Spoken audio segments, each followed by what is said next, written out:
Bonjour, enchantée. Prions tous ensemble. Dieu notre Père, toi qui nous aimes, toi qui es saint, par ton amour surprenant de la croix, par le précieux sang que le Seigneur a versé, tu as lavé tous nos péchés, tu as payé le prix, tu nous as pardonné, merci pour cette grâce. Et c'est seulement par la foi que tu nous as justifiés, que tu as fait de nous tes enfants, et tu nous permets sur cette terre de demeurer dans l'Église qui est ton corps, et en ton temps et en toutes choses, par ta parole, tu nous élèves.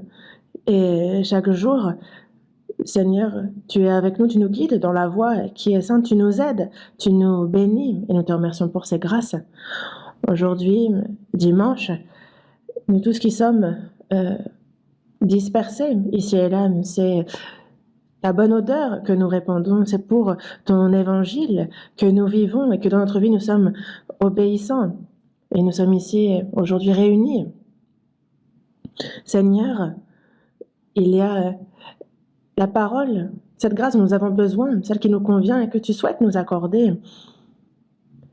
Que le reste de notre vie, soit que nous mangions, soit que nous buvions, soit que nous fassions quelque autre chose, que nous fassions tout pour ta gloire, Seigneur, que nous vivions pour ta gloire. Seigneur, selon la parole que tu nous adresses, que nous aussi nous renoncions à nous-mêmes, que nous portions notre croix et que nous te suivions, et que ce soit avec joie et avec reconnaissance, avec un cœur volontaire, que nous obéissions dans notre vie à cette parole, ces ordres que tu nous donnes. Que dans notre vie, nous portions des fruits en abondance, que cela te glorifie, que tu sois glorifié, que tu te réjouisses en nous et que nous soyons nous-mêmes reconnaissants et dans la joie. Seigneur, il y a ta parole qui nous dit d'annoncer ta parole jusqu'aux extrémités de la terre, à toutes les nations. Et selon cette parole, il y a les âmes égarées qui nous entourent, que vraiment nous, l'espérance que l'on a, que l'on puisse la leur transmettre, que l'on puisse faire marcher avec eux jusqu'à ce qu'ils entrent dans ton royaume, qu'ils soient de ton peuple, et nous te remercions de nous utiliser précieusement dans ton œuvre. Il y a à l'étranger ceux qui pour ton évangile se donnent de la peine, tous tes missionnaires et leurs familles, sois avec eux, aide-les, et que ce soit au cœur de ta grâce, qu'ils soient dans la joie, reconnaissants, et que chaque jour ils soient victorieux par ta croix, aide-les. Nous qui sommes partout dispersés, mais qui vivons pour toi, Seigneur, tous ceux qui vivent pour ta gloire, tous les frères et sœurs, que ce soit au sein de ta grâce, que chaque jour, ils soient victorieux. C'est ce que nous souhaitons, Seigneur. Cela fait déjà un mois que la nouvelle année, l'année 2023 a commencé, nous sommes en février. Dieu, devant toi, il y a ce que nous avons décidé, les résolutions que nous avons prises, que nous puissions sans problème devant toi, Seigneur, faire que ces promesses soient tenues. Et toi qui en ton temps nous accordes la grâce dont nous avons besoin, que nous puissions nous revêtir de cette force, de cette grâce, et que nous puissions avec fidélité nous tenir devant toi. Encore maintenant, le Saint-Esprit est avec nous, et par ta parole de grâce, cette grâce dont nous avons besoin, tu nous enseignes, et que nous puissions être obéissants dans notre vie à cette parole, et que chacun d'entre nous le soit. Nous avons prié dans le Seigneur Jésus. Amen. Un grand merci pour le cantique. Ouvrons la Bible. Évangile selon Marc, chapitre 8.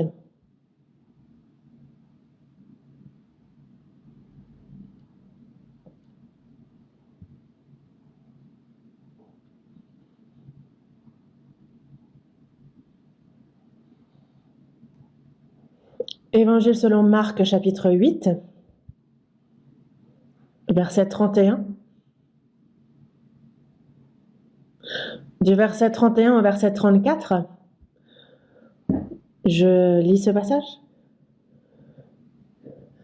Marc, chapitre 8, verset 31.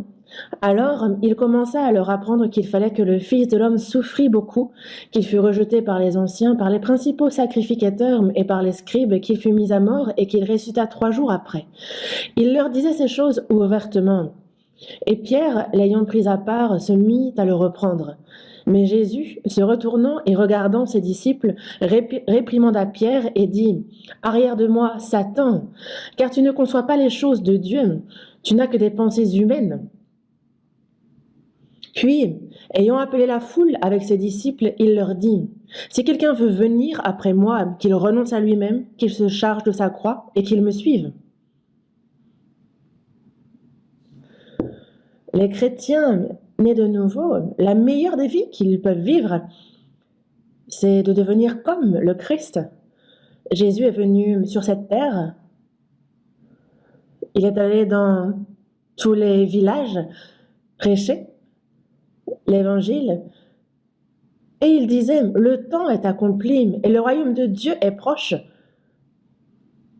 Repentez-vous et croyez à la bonne nouvelle. » Il disait justement, il criait être venu pour prêcher cela. Il a dit : « Allons désormais dans un autre village pour prêcher. » Il a accompli beaucoup de miracles, il a enseigné par sa parole. Et désormais, le Seigneur, il y a les 12 disciples qu'il s'est choisis, et ces disciples marchent avec lui, l'accompagnent. Et ils ont vu les miracles prononcés par les paroles et par les actions de Dieu, et ils souhaitaient leur faire connaître le pourquoi de ces miracles. Charnellement, il est descendant de David, il est fils d'un menuisier. Il a pour mère Marie, pour père Joseph. Il est né à Bethléem et il est une personne tout à fait ordinaire, d'une famille modeste, même pauvre. Il est un fils qui sert ses parents, qui aide pour les affaires de la famille et il vit pour ça. Mais ce Jésus-là est Dieu, mais il s'est fait chair pour venir sur terre. Mais les hommes, aucun ne l'a reconnu. Mais afin de faire connaître qui il a accompli de nombreux miracles, de nombreux prodiges, et il a prêché sa parole. Mais les disciples, eux, s'attendaient à autre chose, à ce que lui soit le Messie dont nous parle l'Ancien Testament, celui qu'il prophétise, lui qui va venir avec une verge de fer dans la main droite et qui va détruire toutes les nations, celui qui va régner sur Israël, Israël qui dominera le monde et qui, par sa puissance, va justement rétablir le pays. Ce pays d'Israël qui, durant 600 ans, a été, par les nations puissantes, une simple colonie qui était opprimée, ils étaient à l'époque même sous l'Empire romain et sa domination. Ils se sont dit, c'est peut-être ce Messie. Et donc, parmi les 12 disciples, ce sont dit, s'il devient roi, parmi nous, un va être précisément utilisé par lui. Mais leur pensée était tout autre avec celle de Jésus. C'était politique, charnel, c'était les honneurs, la gloire et la richesse de ce monde qu'ils cherchaient.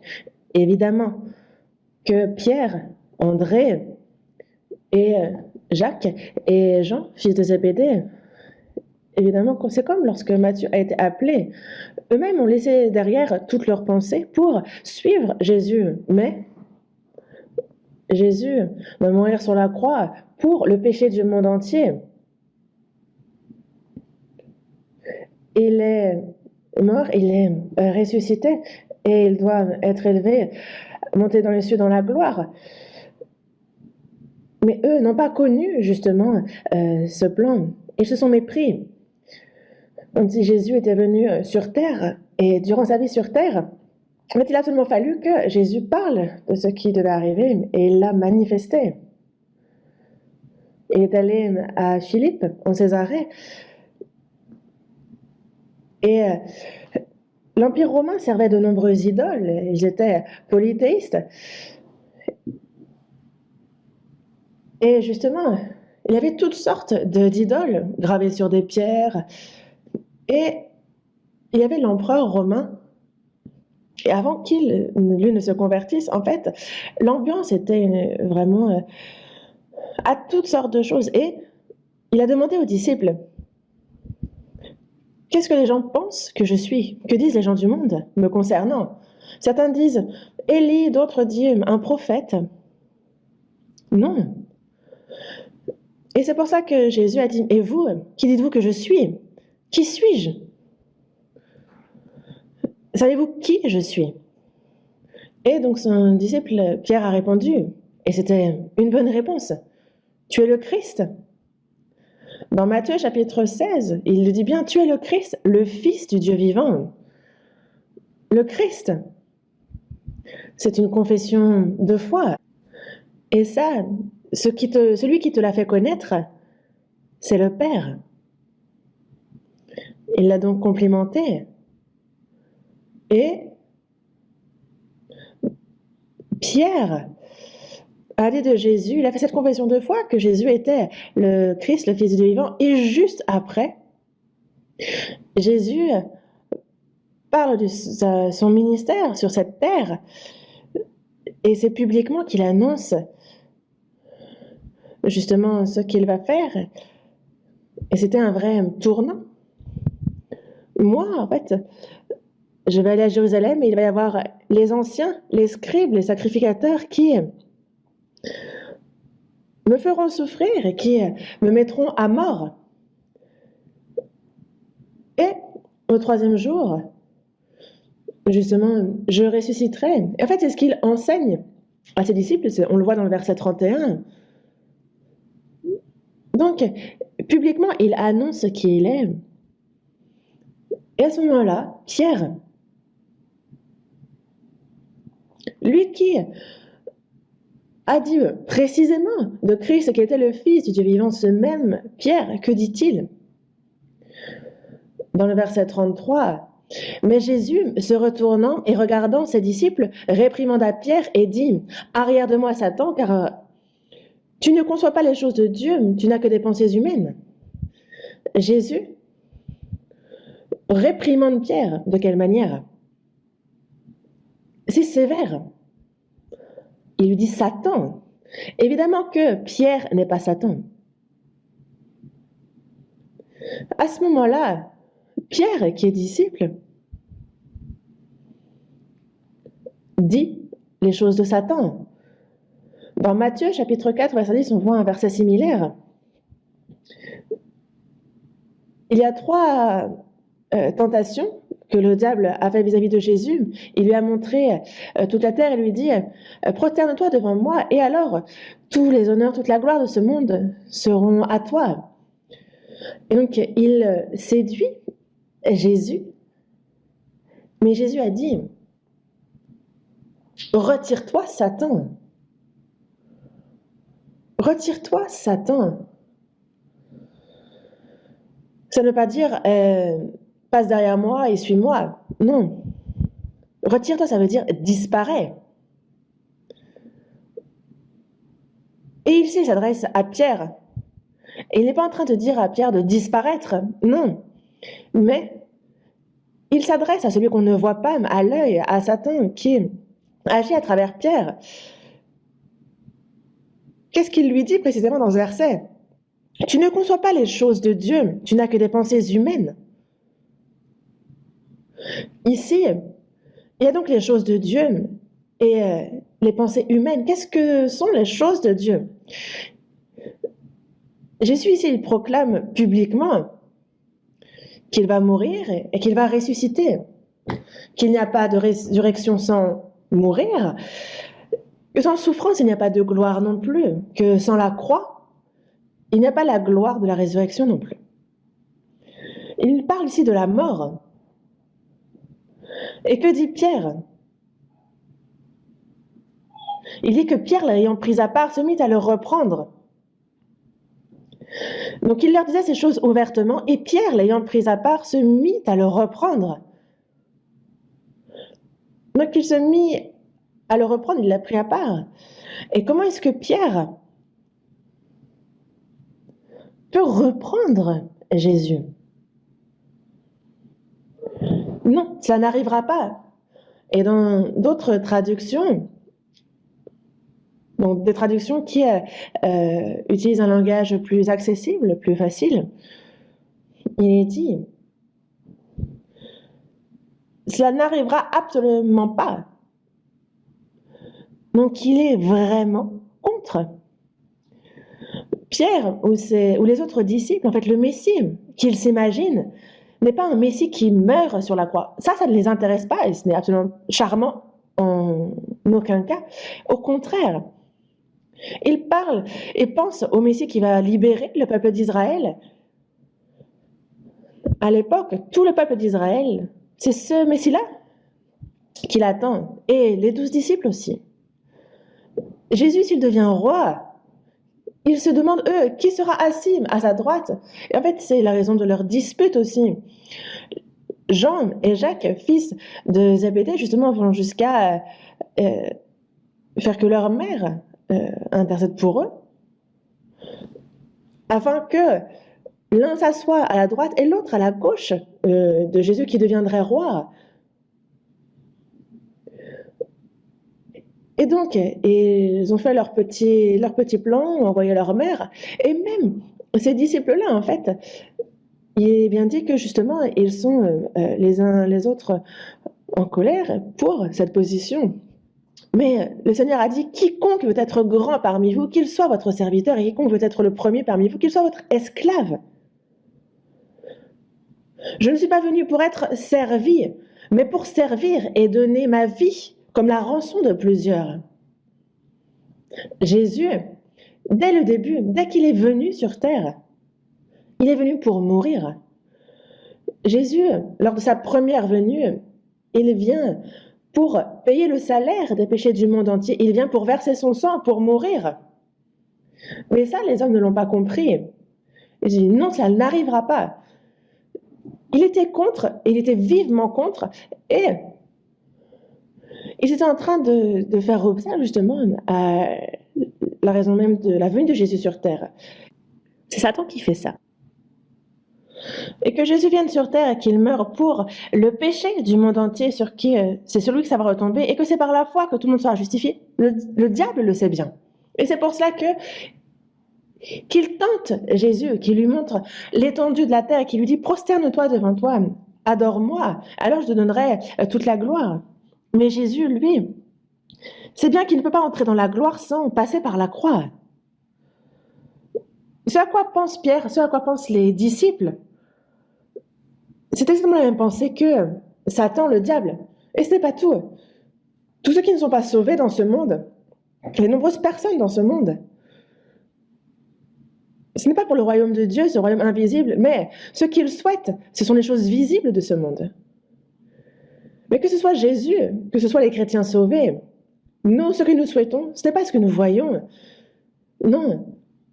Parce que nous regardons non point aux choses visibles, mais à celles qui sont invisibles, car les choses visibles sont passagères et les invisibles sont éternelles. Maintenant, nous voyons la réalité, mais nous savons que dans le futur, il y a le royaume de Dieu. Mais eux le rejettent parce qu'ils ne le voient pas, et eux ne s'appuient que sur les choses visibles. Il y a cette gloire, ces honneurs. Et c'est à ça qu'ils regardent. Et c'était comme Pierre et les disciples, ils disent oh, « Pourquoi tu dis que tu vas mourir ?» Non, il ne faut absolument pas que tu meures. Et ils étaient vivement contre. Et c'est pour ça que Jésus, dès le début, lui est venu pour mourir. Et c'est pour ça qu'il dit « Retire-toi, Satan !» Et c'est sévèrement qu'il a réprimandé Pierre. Et Jésus, son chrétien sauvé, donc tout ce chrétien sauvé est disciple de Jésus,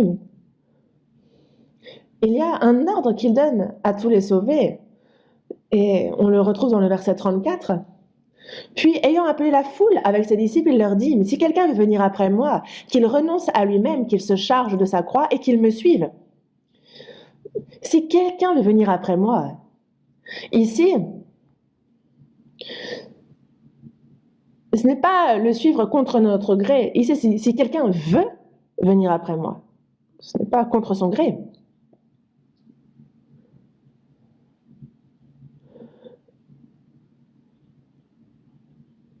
Et ça sous-entend le fait justement d'être résolu, d'être ferme dans la volonté de suivre Jésus jusqu'au bout.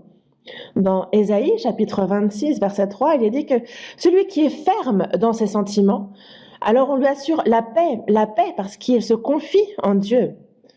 Donc celui qui est ferme dans ses sentiments, dans ses résolutions, il a la paix que Dieu donne. Nous, lorsque nous suivons le Seigneur, lorsqu'on vient après lui, ce n'est pas « Ah, bon, c'est la loi, j'ai pas envie, mais il faut que je le fasse ». Non, il y a cette grâce que le Seigneur nous a donnée qui est si grande, on est tellement reconnaissant, c'est volontairement qu'on veut venir après le Seigneur, qu'on le suit. Ce cœur-là, c'est un cœur identique chez tous les chrétiens. Pourquoi ?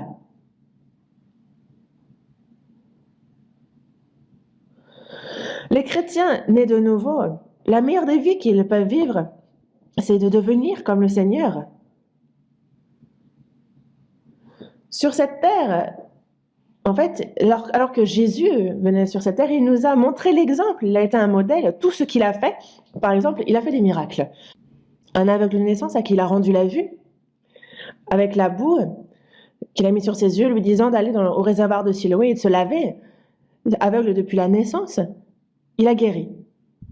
Au début, on a dit, mais lui qui est aveugle depuis la naissance, qui a péché? Cet homme ou ses parents pour qu'il soit né aveugle? Ce n'est pas que lui ou ses parents aient péché, mais c'est afin que les œuvres de Dieu soient manifestées en lui. Nous, avant de recevoir le salut, nous étions tous aveugles spirituellement. Nous avions les yeux ouverts sur les choses de ce monde, mais concernant le royaume invisible de Dieu, les choses spirituelles, nous étions vraiment aveugles. Mais Jésus a ouvert les yeux de cet aveugle, non pas seulement une fois, mais ça a été à plusieurs reprises. C'est comme les lépreux sur lesquels il pose ses mains, qu'il touche et qu'il lui dit « guéris », et il est guéri. Il leur a donné vie à ceux qui étaient morts.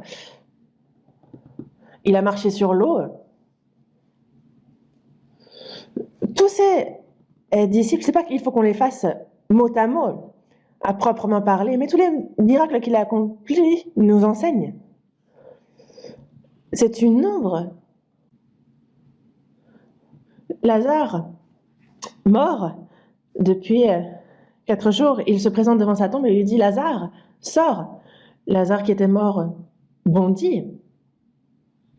Nous, ce n'est pas mot à mot que nous devons aller dans un cimetière devant un mort et lui dire « lève-toi ». Est-ce que la personne va se lever pour autant? Non. Mais l'heure vient, et elle est déjà venue, où les morts entendront la voix du Fils de Dieu, et ceux qui l'auront entendu vivront. Dans Ésaïe, chapitre 55, verset 3, « Prêtez l'oreille et venez à moi. Écoutez, et votre âme vivra. » Plutôt que la vie charnelle, la vie spirituelle est bien plus importante. Et ça, Jésus, c'est ce qu'il a fait. Et nous aussi, de la même manière, nous faisons cette œuvre.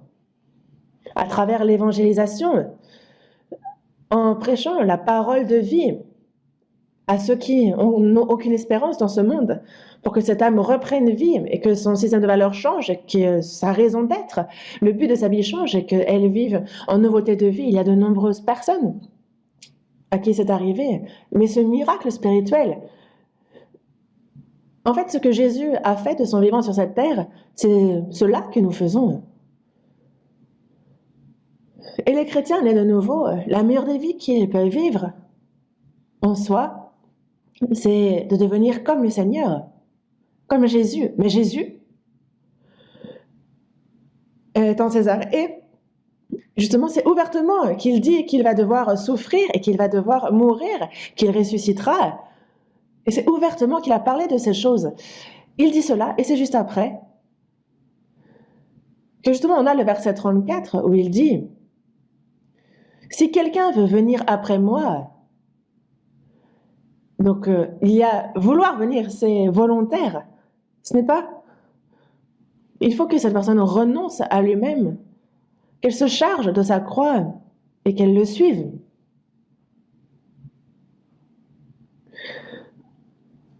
Les chrétiens véritablement sauvés se réjouissent et sont reconnaissants pour cet ordre et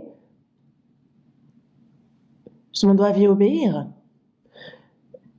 Comme Jésus a agi, comme Jésus a parlé, nous aussi, il faut qu'on le suive tel quel. Voyons dans la première épître de Jean, chapitre 2.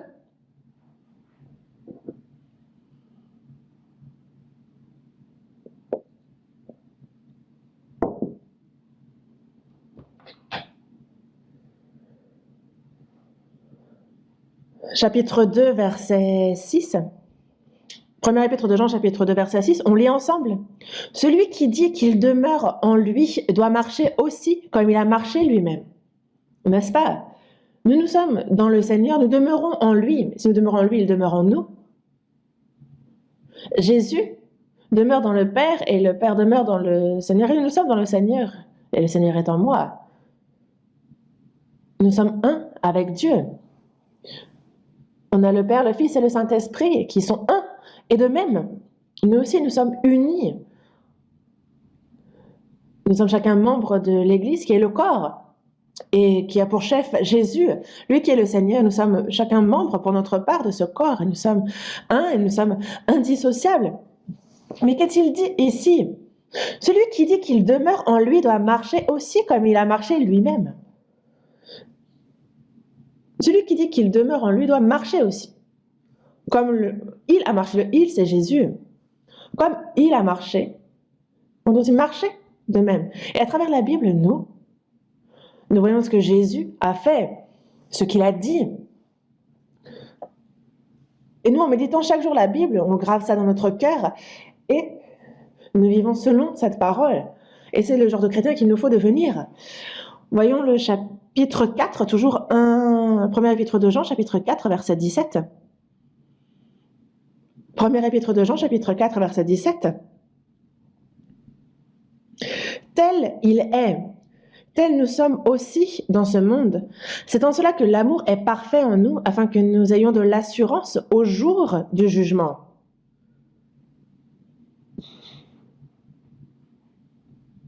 Tel il est. Comme le Seigneur est, il est venu sur terre pour son ministère, et sa vie sur cette terre est écrite dans les 4 évangiles. Comment a-t-il agi et vécu? Qu'a-t-il fait de son vivant sur terre? Tel il est. Tel nous sommes aussi dans ce monde. Et c'est pour ça que nous, à travers la parole, nous devons savoir comment il est. Il faut que nous sachions comment il est pour que nous aussi, nous soyons comme lui dans ce monde. Parce que nous devons faire comme lui. Ensuite, première épître de Pierre, chapitre 2, verset 21. Première épître de Pierre, chapitre 2, verset 21, on lit ensemble. Et c'est à cela que vous avez été appelés, parce que Christ aussi a souffert pour vous, vous laissant un exemple afin que vous suiviez cette race.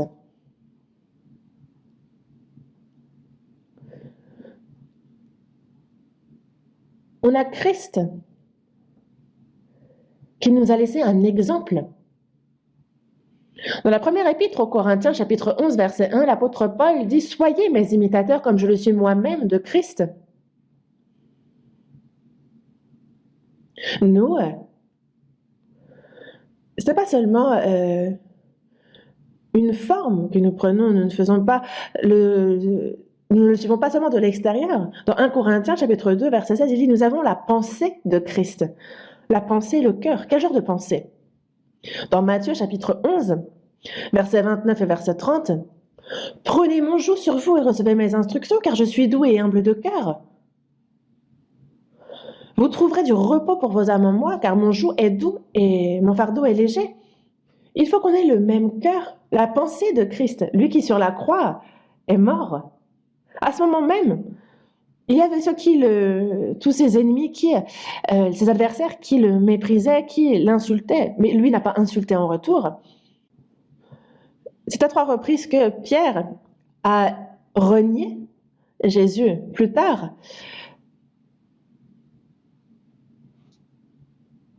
Justement, en fait, alors qu'il monte vers la croix, il a croisé le regard de Jésus. Est-ce que vous pensez qu'il l'a Est-ce qu'il l'a méprisé en disant, je savais que c'est ce que tu ferais? Non. Mais il dit, Pierre, je te l'avais dit, avant que le coq ne chante, 2 fois tu m'auras renié 3 fois, mais toi, repens-toi. Et alors tu pourras vraiment me suivre sur le chemin que je prends. Et il lui parle de sa mort, de sa crucifixion, mais à l'envers. Et certainement que le regard de Jésus pour Pierre doit être un regard chaleureux d'amour qui a tout pardonné. Et Jésus, justement, sur la croix, vis-à-vis de ses adversaires, qu'a-t-il dit? Il a dit, Père, pardonne-leur, car ils ne savent ce qu'ils font. Il a de prier pour leur pardon, parce qu'ils ne savent pas ce qu'ils font. Et c'est Jésus qui, lors des béatitudes, nous a dit d'aimer nos ennemis.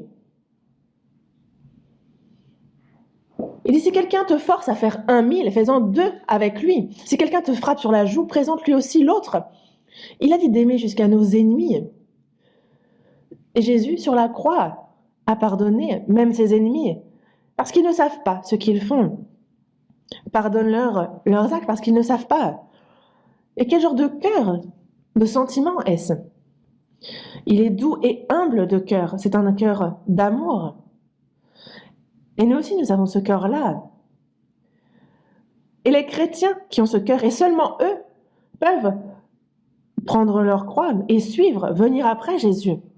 Et le thème aujourd'hui, c'est justement de prendre sa croix et de le suivre, de venir après lui.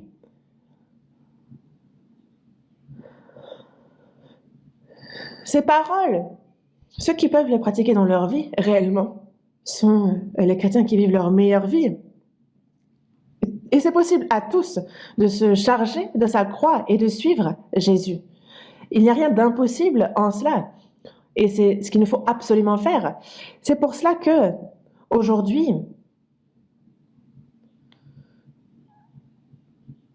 quel est ce chemin de la croix qu'il faut que les chrétiennes prennent? Et on va réfléchir à plusieurs aspects.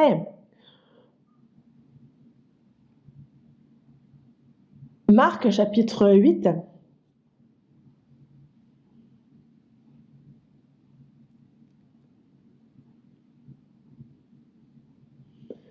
Marc, chapitre 8, verset 34. Verset 34. Si quelqu'un veut venir après moi, ici c'est donc venir après lui volontairement. Comment le suivre? Renoncer à soi-même, se charger de sa croix et le suivre. La première des conditions pour cela, c'est de renoncer à soi-même. Qu'est-ce que renoncer à soi-même? Nous sommes morts dans la loi, nous sommes morts vis-à-vis de la loi.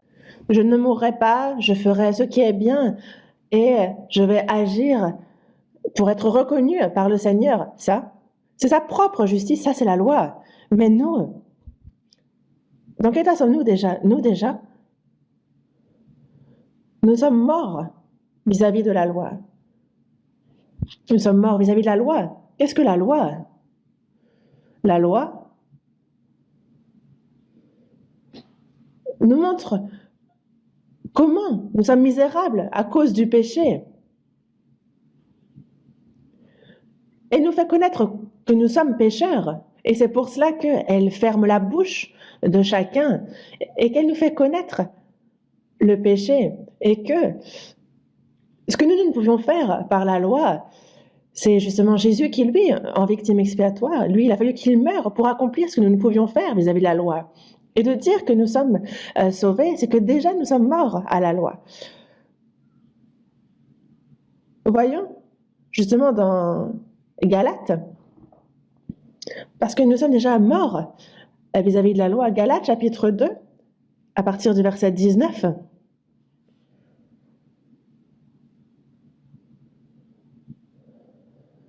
Verset 19.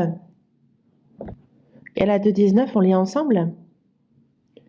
C'est par la loi que je suis mort à la loi, afin de vivre pour Dieu. J'ai été crucifié avec Christ. Nous, c'est par la loi que nous sommes morts à la loi. Nous sommes morts à la loi. C'est qu'il y en a un qui est mort pour tous. Jésus est mort pour nous il y a cela 2000 ans. Et lorsqu'il est mort, je suis mort aussi. Et c'est à travers cette mort-là que nous avons été libérés de la loi. La loi. Ici, je suis mort à la loi. C'est par la loi que je suis mort à la loi, afin de vivre pour Dieu. Et ensuite, verset 20. Le verset 20, juste après.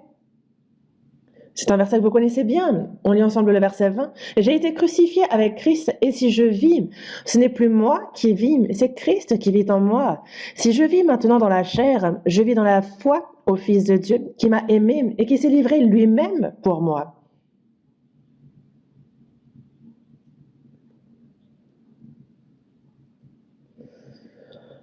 Pourquoi sommes-nous morts à la loi? Parce que Jésus, lorsqu'il est venu sur terre, il n'est pas venu pour enlever la loi, il est venu pour accomplir la loi. Quelle est la demande de la loi? Que veut la loi? Parce qu'il faut que nous, on accomplisse ce que veut la loi. Mais on n'a pas le pouvoir d'accomplir ce que veut la loi. Mais qu'est-ce que la loi? Elle veut justement que depuis notre naissance jusqu'à notre mort, on observe tous les commandements pour pouvoir être considérés comme justes devant Dieu. Nous sommes nés pécheurs et donc cela nous est impossible. Ce que demande la loi, je ne peux l'accomplir. Mais Jésus, qui est juste, est venu sur terre et lui a accompli toute la loi. Et donc ce que demandait la loi, c'est quoi? Le salaire du péché, c'est la mort. Il en veut que chacun de nous meure, tous. Mais c'est Jésus qui a accompli ce que demande la loi et c'est à notre place qu'il l'a accompli. Et c'est pour ça que lui, sur la croix, sur lui est retombé tous nos péchés et il est mort. Et c'est par sa mort qu'il a accompli tout ce que demandait la loi. Et nous, à ce moment-là, nous sommes morts avec lui. Et alors nous sommes morts à la loi à ce moment-là. Nous, il y a cette loi qui nous touche et qui nous a tués, mais elle n'est plus influente vis-à-vis de nous, désormais. Et voici ce qu'en dit l'apôtre Paul. Il y a une femme qui vit avec son mari, et quand elle vit avec son mari, elle est sous la domination de son mari, mais le mari est mort. Alors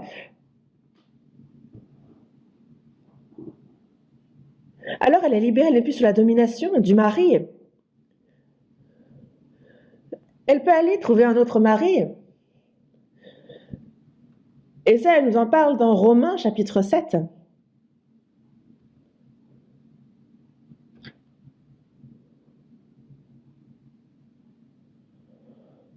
Romains chapitre 7, je vais lire à partir du verset 1. Ignorez-vous, frères, car je parle à des gens qui connaissent la loi, que la loi exerce son pouvoir sur l'homme aussi longtemps qu'il vit. Ainsi, une femme mariée est liée par la loi à son mari tant qu'il est vivant, mais si le mari meurt, elle est dégagée de la loi qu'il a liée à son mari. Ici, on compare l'homme à la loi. Si donc du vivant de son mari, elle devient la femme d'un autre homme, elle sera appelée adultère. Mais si le mari meurt, elle est affranchie de la loi, de sorte qu'elle n'est point adultère en devenant la femme d'un autre. De même, mes frères, vous aussi, vous avez été, par le corps de Christ, mis à mort en ce qui concerne la loi, pour que vous apparteniez à un autre, à celui qui est ressuscité des morts, afin que nous portions des fruits pour Dieu. On a changé de mari. Il y avait la loi qui dominait sur nous, qui exerçait son pouvoir. Mais Jésus a accompli ce que demande la loi et par sa mort sur la croix, lorsque lui est mort, je suis mort aussi. Dans Galates, chapitre 2, verset 20. J'ai été crucifié avec Christ. Et si je vis, ce n'est plus moi qui vis. L'ancien moi est mort. Désormais, ce n'est plus moi qui vis. C'est Christ qui vit en moi. C'est donc une nouvelle personnalité, une nouvelle vie. Et c'est par la foi désormais que le chrétien est sauvé. À partir du moment où il croit, à partir du moment où il est sauvé, alors il y a le Saint-Esprit qui entre en nous, il y a la vie qui entre en nous, il y a cet esprit et il devient mon maître, mon Seigneur. Donc le verset qui dit « chargez-vous de votre croix », c'est quelque chose qui s'est déjà passé dans le passé. Et en même temps, Jésus, lorsqu'il revient dans les cieux, à ce moment-là, alors même notre nature pécheresse, tout va s'effacer, et désormais nous ne serons plus jamais dominés par le péché. Et en tant qu'enfants de Dieu, nous vivrons donc éternellement, mais le fait de se charger de la croix est certes déjà accompli dans le passé, ça c'est déjà arrivé, et en même temps, c'est quelque chose aussi que chaque jour, au présent, qu'il faut que l'on fasse également, qu'on se charge de notre croix. Pourquoi? Parce qu'en nous, il y a la loi de la vie.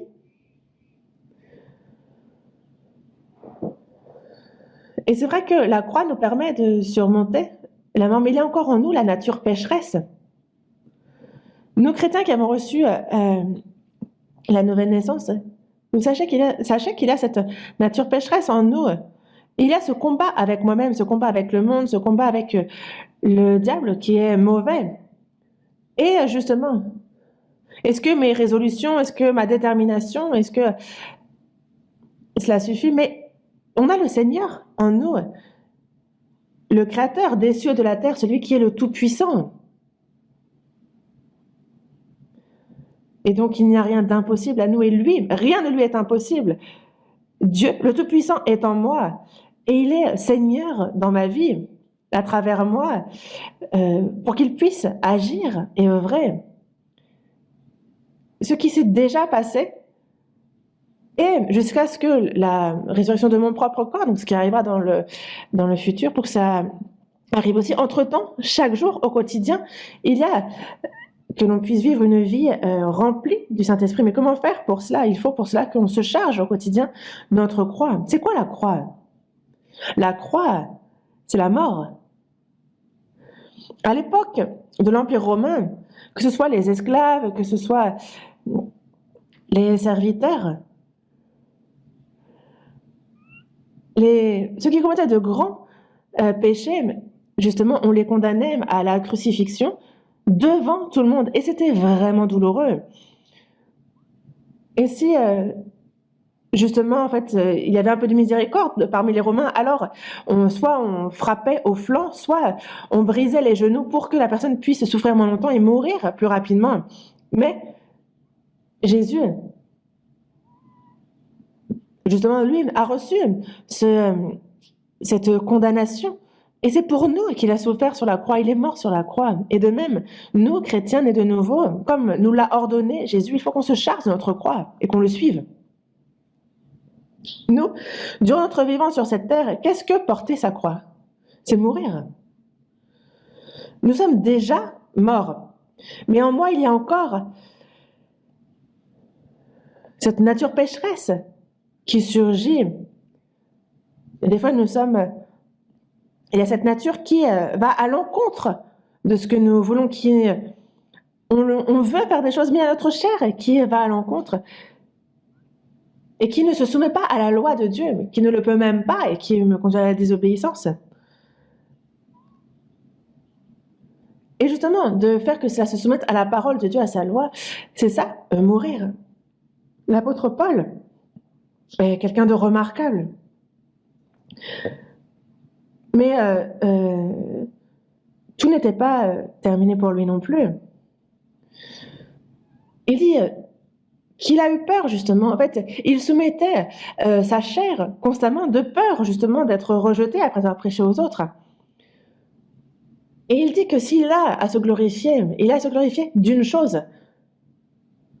Quelle était, il disait justement, être chaque jour exposé à la mort. Il dit, je l'atteste, frère, par la gloire dont vous êtes pour moi le sujet en Jésus-Christ, notre Seigneur. Il a dit justement que c'est dans sa faiblesse que Jésus est manifesté. Et il disait qu'il faut que moi je meure si je veux que Jésus soit complètement manifesté en moi. Et c'est pour ça qu'il dit être chaque jour exposé à la mort. Mourir chaque jour. Et donc nous sommes morts à la loi. Et c'est la condition pour pouvoir suivre Jésus. Certains disent se charger de leur croix, et dès que c'est un peu difficile financièrement ou dans la famille, ou lorsque les relations humaines sont vraiment difficiles, ils disent que c'est ça, leur croix, que c'est ces difficultés-là. Ah, ma croix, c'est mon mari. Ah, ma croix, ce sont mes enfants. Non, qu'est-ce que la croix? C'est mourir. Est-ce que votre mari vous tue? Est-ce que c'est vos difficultés financières qui vous tuent? Est-ce que c'est vos... Non, c'est moi qui dois mourir. Je ne tue personne, c'est moi qui dois mourir. Il y a ma pensée, mes plans, mes projets, toutes ces choses-là. Il faut que justement ce soit en accord avec la parole de Dieu, sa volonté, et sinon on doit abandonner. C'est ça, mourir. Et donc, la condition générale pour suivre le Seigneur, comment est-ce que les chrétiens sauvés suivent le Seigneur? La première des choses, et qu'il y a 2000 ans, Jésus, lorsqu'il fut condamné à mort, lorsqu'il a dit « tout est accompli », moi alors, j'étais mort à la loi, mais ça, il faut le reconnaître. Ceux qui sont morts ne parlent plus, ils ne se rebellent plus, ils ne frappent plus, ils ne blessent plus les autres, ils ne se mettent plus en colère. Ils sont silencieux, humbles, doux, comme Jésus, et ils le suivent sur sa voie. Et c'est quoi cette voie? C'est la voie de la croix. Nous, chrétiens, chacun d'entre nous, quelle est cette voie que nous devons suivre? La voie de la croix jusqu'au bout, jusqu'au salut de notre corps aussi, jusqu'à la résurrection de ce corps. Il nous faut suivre ce chemin. Et c'est vrai que je suis dans telle et telle difficulté. Et c'est vrai qu'on a cette croix, mais cette croix, en fait, on ne se dit pas, bon, mais dans un peu de temps, ces difficultés vont disparaître. Non, la croix, c'est jusqu'au bout, jusqu'à ce qu'on meure. Luc, chapitre 9. Luc, chapitre 9.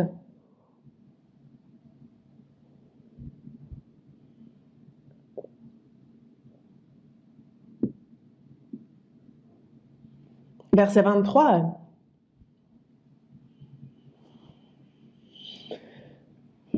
Évidemment que ce soit Marc 8, en fait, ça nous parle aussi de ce que c'est la confession de Pierre. On a Jésus aussi qui est ça. On revient sur le même passage dans le verset 23. On lit ensemble.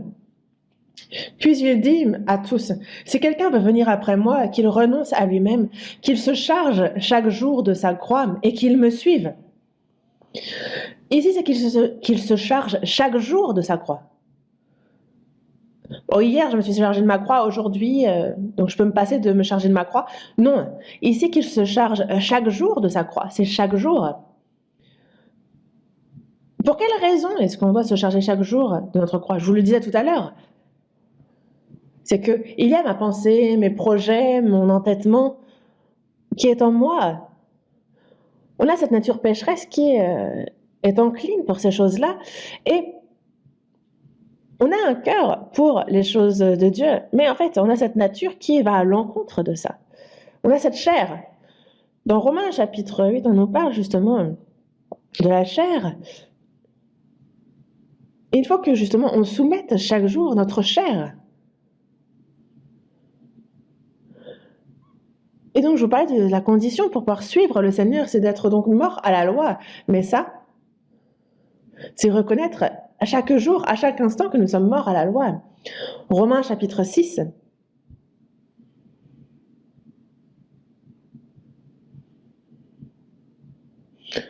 Romains chapitre 6 à partir du verset 3. Romains chapitre 6 verset 3. Ignorez-vous que nous tous qui avons été baptisés en Jésus-Christ, c'est en sa mort que nous avons été baptisés. Nous avons été baptisés en Jésus-Christ, n'est-ce pas? C'est quoi ce baptême-là? C'est sa mort et sa résurrection. Jésus, dans le Jourdain, s'est fait baptiser par Jean-Baptiste. D'ailleurs, il lui a demandé, baptise-moi. Mais Jean-Baptiste disait, non, C'est moi qui dois être baptisé. Et donc, je dois refuser.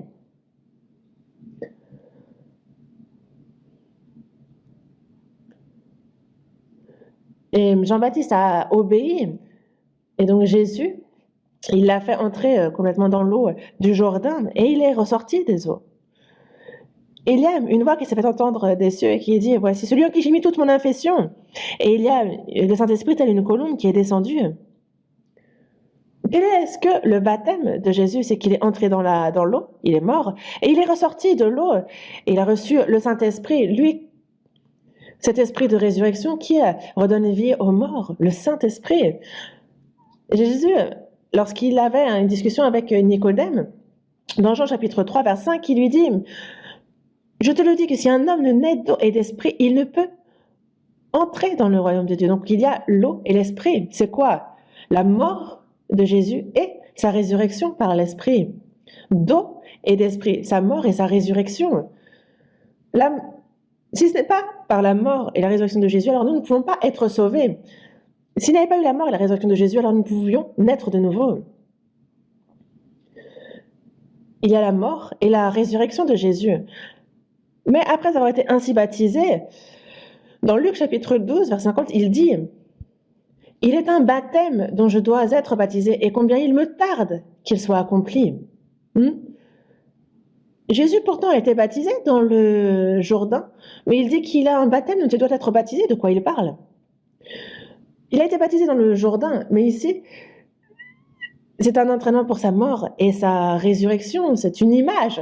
Mais c'est sur la croix qu'est son véritable baptême, là où il va verser son sang, là où il va mourir et ressusciter au 3e jour. Ça, c'est le baptême de Jésus. Mais nous avons été baptisés.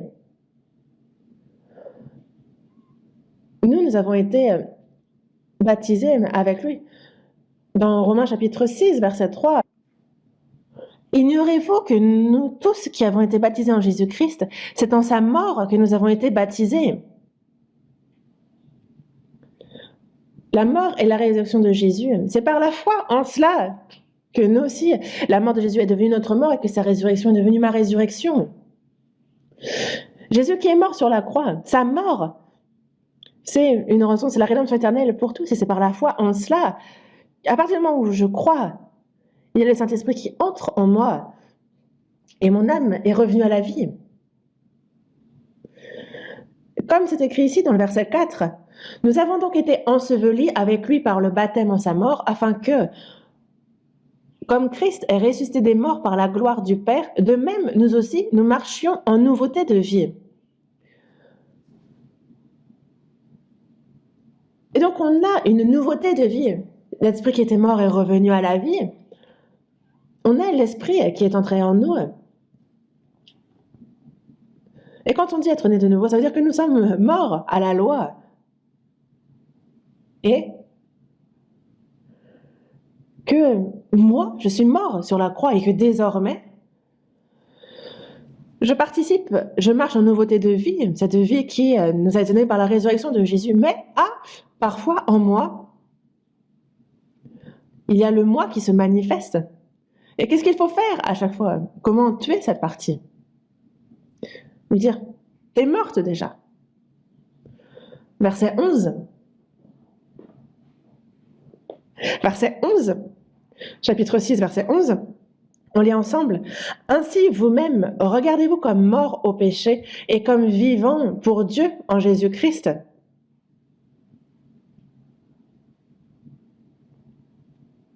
Mais nous, ici, il nous arrive d'oublier complètement, n'est-ce pas? Imaginons que entre les frères et sœurs, bon, que ce soit dans la famille, ou que ce soit vis-à-vis des collègues ou des amis, en fait, il y a ces relations. Et des fois, il arrive que on nous blesse, qu'il y ait des paroles blessantes, ce qui, dans ces cas-là, est-ce que il n'y a pas quelque chose qui boue en vous? Si vous me dites non, c'est que vous mentez. Mais qu'est-ce qu'on fait à ce moment-là? Est-ce que alors on fait œil pour œil et dent pour dent? À ce moment-là, c'est comme c'est écrit ici. Chaque jour, je suis exposée à la mort. En fait, je suis déjà mort. En fait, il faut reconnaître qu'on est déjà mort. Ça, il faut reconnaître. Ah oui, moi je suis déjà mort. Mais je suis mort, mais ça ressort. Mais on se dit, ah, je suis déjà mort. Mais c'est assez surprenant. À ce moment-là,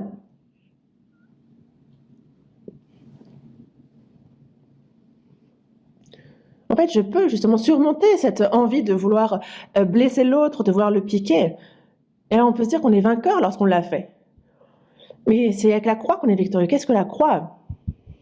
C'est pas un pendentif qu'on a. La croix, c'est quoi? C'est la mort.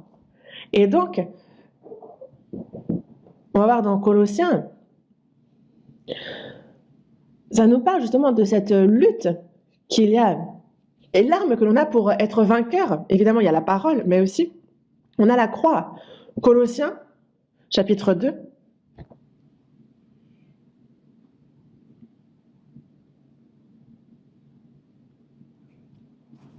Colossiens, chapitre 2, verset 15.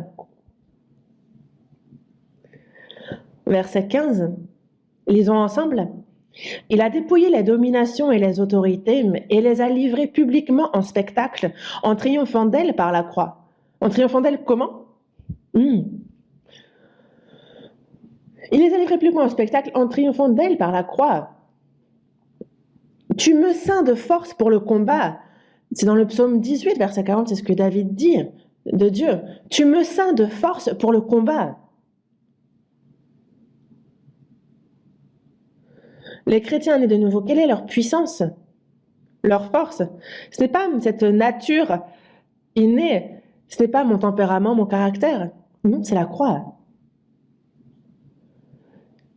Triomphant d'elle par la croix, lorsque je meurs, c'est Jésus qui vit en moi. C'est donc à travers moi que le Seigneur vit. Mais il faut que je meure pour que le Seigneur vive en moi. Moi, je suis mort. Et le fait que je suis déjà mort, il faut considérer la chose et la reconnaître. Parce que c'est surprenant, mais quand je considère que je suis mort, quand je le reconnais, alors le Seigneur agit, il œuvre en moi et je triomphe du monde, je triomphe du diable, je peux triompher de moi-même. Moi, je suis mort sur la croix. C'est là la croix. Comme c'est écrit ici, Jésus, justement, a dépouillé les dominations et les autorités. Et comment il l'a fait? C'est par sa mort et la résurrection sur la croix. Nous, et c'est donc par la croix que chaque jour, au quotidien, nous sommes vainqueurs. Dieu, en fait, on le prie en début de chaque journée. Et on lui dit, Dieu, aujourd'hui, permets-moi d'être vainqueur. Permets-moi de triompher par la croix. Parce que j'ai une volonté forte et j'ai pris de grandes résolutions. Mais ce n'est pas ça qui nous fait triompher. Mais le fait que je suis déjà mort sur la croix, quand je reconnais, quand je considère cela, alors on a le Seigneur qui peut agir en nous. Dieu attend que je considère, que je pense au fait que je suis déjà mort sur la croix. Parce que quand j'essaye de faire son œuvre, alors le Seigneur ne peut pas agir en moi. Les chrétiens nés de nouveau, en fait, certains se sacrifient, ils sont dévoués et ils sont complètement dévoués. Et ils vivent en obéissant à la parole. Et ils prêchent la parole, ils insistent en toute occasion.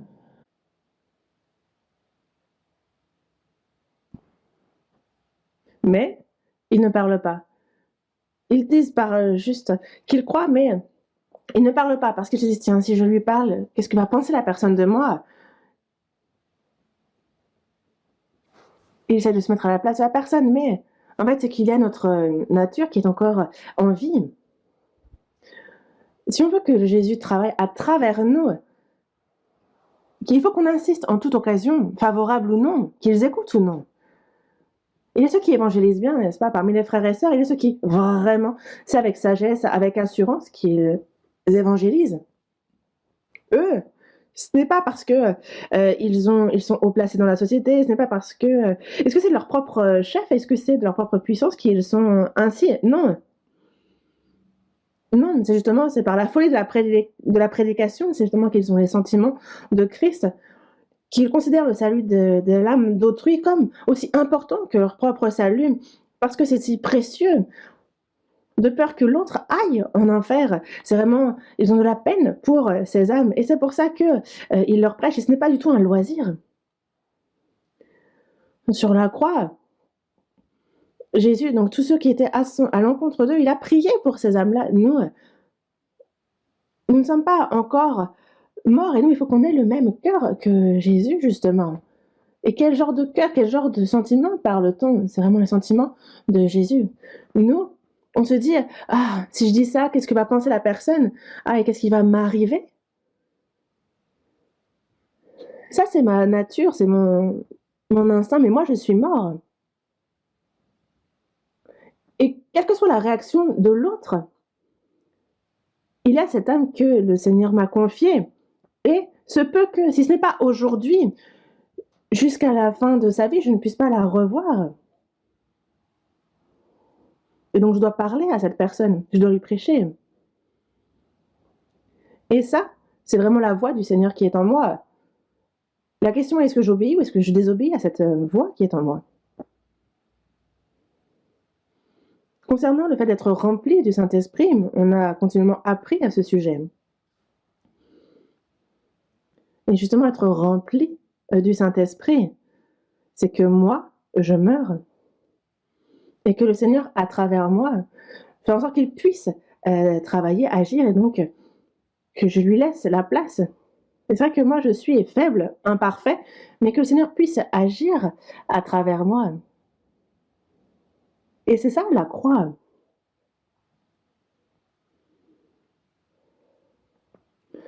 Comme je vous le disais, la croix, ce n'est pas les choses que vous trouvez difficiles dans votre vie, ou les difficultés que vous rencontrez avec les autres, ou les blessures, ou les choses qui vous nuisent. Non, ça, ce n'est pas la croix.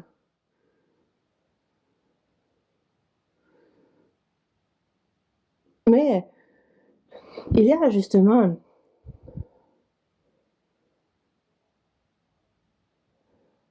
cette partie de nous qui ne veut pas glorifier Dieu, mais se glorifier soi-même, qui va à l'encontre de la volonté de Dieu, qui cherche son intérêt et non pas celui des autres. Mais nous, soit que l'on mange, soit que l'on boive, soit qu'on fasse quelque autre chose, il faut faire pour la gloire de Dieu.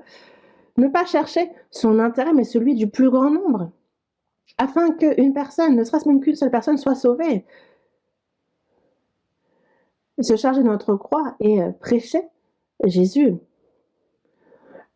La croix, c'est la mort, et ça, il faut le graver dans notre cœur. Et nous sommes chaque jour exposés à la mort. Non seulement cela, mais je suis déjà mort sur la croix aussi. Et il y a jusqu'au salut de notre corps, et jusqu'à ce que cela s'accomplisse, il faut que nous, chaque jour, ce n'est pas je me charge un jour de la croix et qu'après j'en suis dispensée. Non, c'est chaque jour. Et cette croix, quel sens a-t-elle aussi? La croix, c'est justement, si moi je meurs, c'est donc le Seigneur qui peut agir à travers moi. Et si je meurs, si je me charge de cette croix et que je suis le Seigneur, alors ça me lie également aux autres. Justement, quand c'est avec douceur et humilité de cœur que je meurs, l'évangile est prêché à travers moi. C'est quand je me charge ainsi de la croix que cet évangile est prêché, et jusqu'aux extrémités de la terre. Certaines personnes à qui Dieu utilise pour prêcher son évangile, ceux qui s'abandonnent, ceux qui laissent de côté leur propre intérêt, ceux qui ne sont pas radins, ceux qui se demandent comment ils rendront à l'Éternel tous les bienfaits qu'il a eus envers eux. C'est à travers ces personnes-là que l'évangile de Jésus, du Seigneur, est prêché. Et c'est aussi une croix. Pourquoi? Ce dont j'aurais pu profiter, tous ces divertissements, ce confort charnel, en fait, je l'abandonne. Ça ne veut pas dire que le confort, le repos, on en a aussi besoin charnellement. Mais au quotidien, tout ce qui serait trop extravagant, en fait, on profite de la grâce de Dieu au quotidien, et on se cherche chaque jour de notre croix, et on le suit, alors, à travers nous, il se passe des choses merveilleuses. Justement, on a une communication directe avec Dieu, quand on se charge à la croix, et aussi avec les autres. En fait, on est en lien avec les autres. Et on dit qu'en Finlande,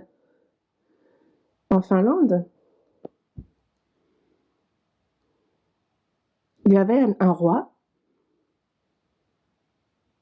et ce roi était très bon vis-à-vis de son peuple. Il faisait en sorte que son peuple vive bien, qu'il ne manque de rien, et il gouvernait très bien. Mais ce roi, ce grand roi, manquait d'une chose, il n'avait pas de fils. Il y avait juste une fille, une princesse, mais le roi a réfléchi et il s'est dit il faudrait que ce peuple continue à être gouverné comme je le gouverne. Et qui pourrait être ensuite roi et pourrait garder ce peuple ainsi, mais lui-même n'a pas de fils, donc il s'est dit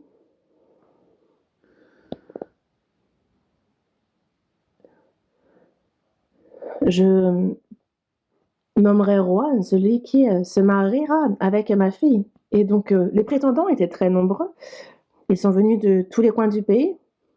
Et certains étaient là, ils faisaient de la magie, ils faisaient plein d'exploits.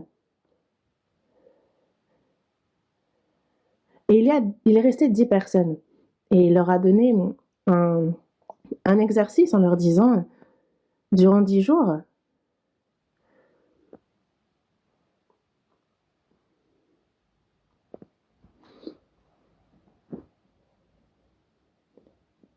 il a demandé à ce qu'on lui trouve un arbre qui puisse toucher le ciel et qui puisse aussi réunir tout le monde, qui puisse assembler tout le monde. Il a dit donner sa fille à celui qui, en une semaine, lui ramènerait cet arbre, qui fait le lien entre la terre et le ciel et qui fait le lien entre tout le monde. Et donc les 10 prétendants, les 10 jeunes qui restaient, ont parcouru toute la contrée et ils ont ramené un arbre. Une semaine après, l'un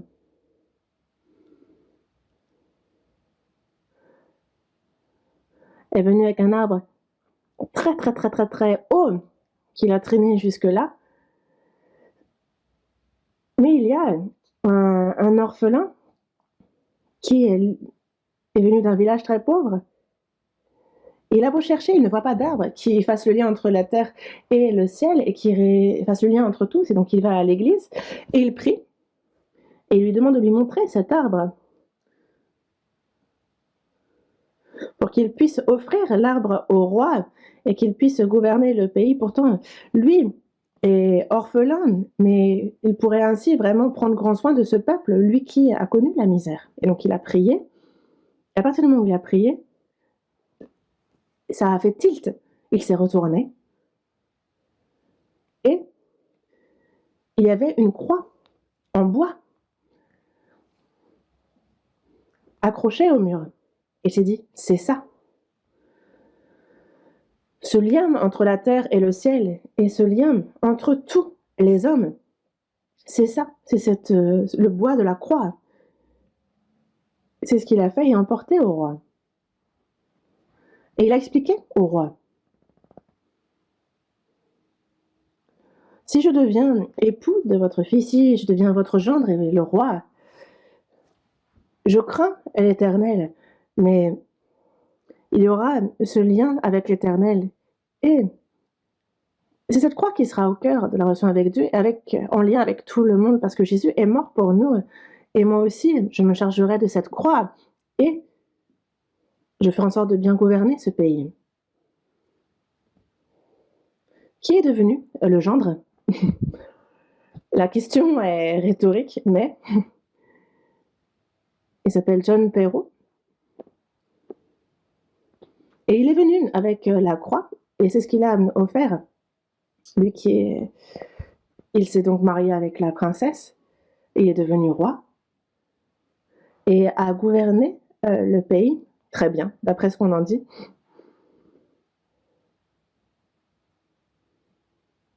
C'est la croix. La croix, vraiment, horizontalement, fait le lien entre la terre et les cieux. Verticalement et à l'horizontale, c'est le lien entre tous les hommes, pardon.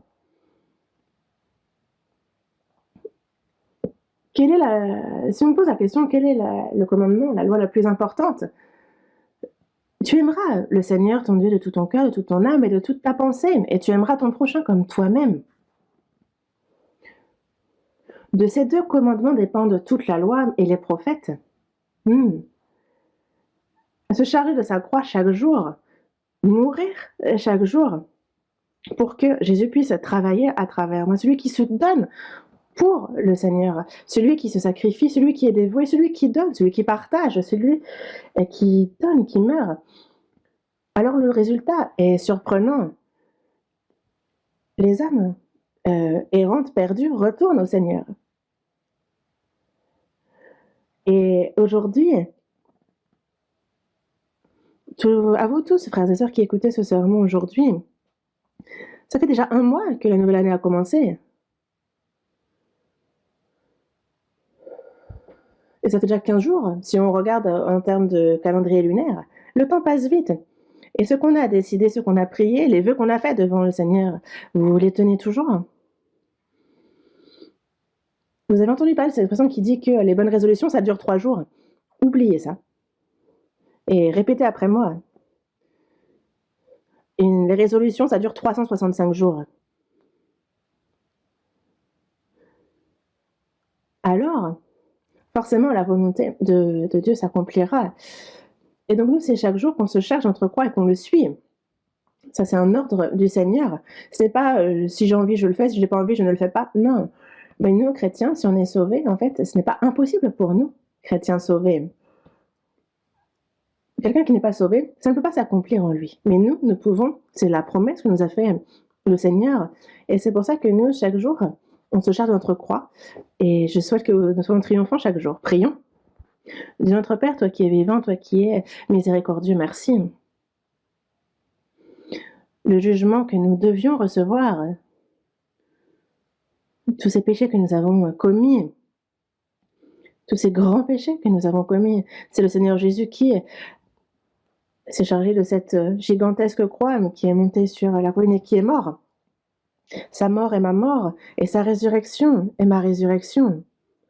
Chaque jour, je me charge de la croix. Je reconnais que je suis mort à la loi chaque jour. Et c'est chaque jour que je me charge de cette croix que je meurs. Aide-nous. Et que en cette année 2023, chacun d'entre nous, à travers tous, nous portions davantage de fruits, des fruits plus abondants et que cette année puisse te glorifier toujours plus. Nous avons prié au nom du Seigneur Jésus qui nous aime. Amen.